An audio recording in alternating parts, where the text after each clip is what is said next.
A tzedakah box is just a piggy bank unless you give that money to someone in need. And so today I'm going to share with you some of my ideas for great ways that kids can share their tzedakah.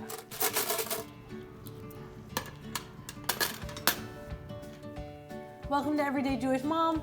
My name is Marty. If you're new here, don't forget to subscribe. I put out videos all year round about Jewish things you can do with your kids. And if you like this video, give me a thumbs up. I am sure that this will not be my last video on ways your kids can give tzedakah or act charitably. So giving me that thumbs up lets me know that you want to see more of that content.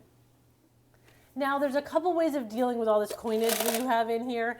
Once it's full, you can use it as a counting opportunity and have your kids count it or roll it. You can bring it to a bank. You can just kind of like transfer it out yourself and tell your kids how much it is, and then anything in the future you'll be paying for and you'll deal with the coins later. Just put them somewhere else. You can also bring your change to a Coinstar machine. They have them in a lot of grocery stores.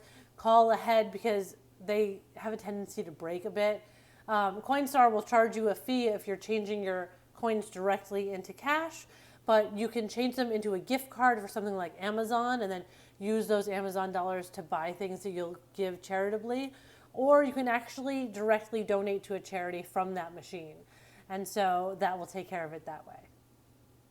So I don't really think that my kids understand what giving money would mean to a person or to a charity. So I like the idea of having them give physical items. And I like turning things into an activity.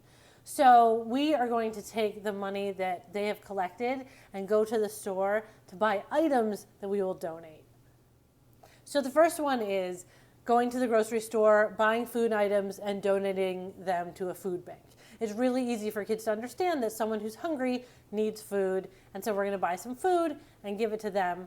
Most grocery stores actually have a donation bin in the front of the store, so that project kind of takes care of itself all in one fell swoop. Now there are specific things that food banks are often looking for, things like rice and beans and peanut butter and canned vegetables. I know my kids love grocery shopping, and so to be able to pick their own things and pay for it with their own money, even if they're giving it to someone else, is something that was a fun activity for us to do together. And even a little bit of money can buy a lot of rice and beans.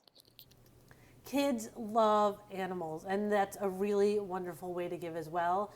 There are plenty of dog shelters that are looking for dog food or dog toys and things like that. Sometimes you can go right to the shelter and maybe even meet the animals, but also a lot of pet stores have a bin where you can donate things like dog food. And once again, it's a nice chance for your kid to connect and know that their money is going to help a puppy who's hungry and looking for a new home. Another place where kids can give is to other kids.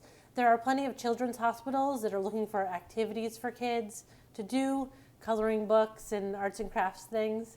I hope that this video gave you some ideas of ways that your kids can spend their tzedakah money.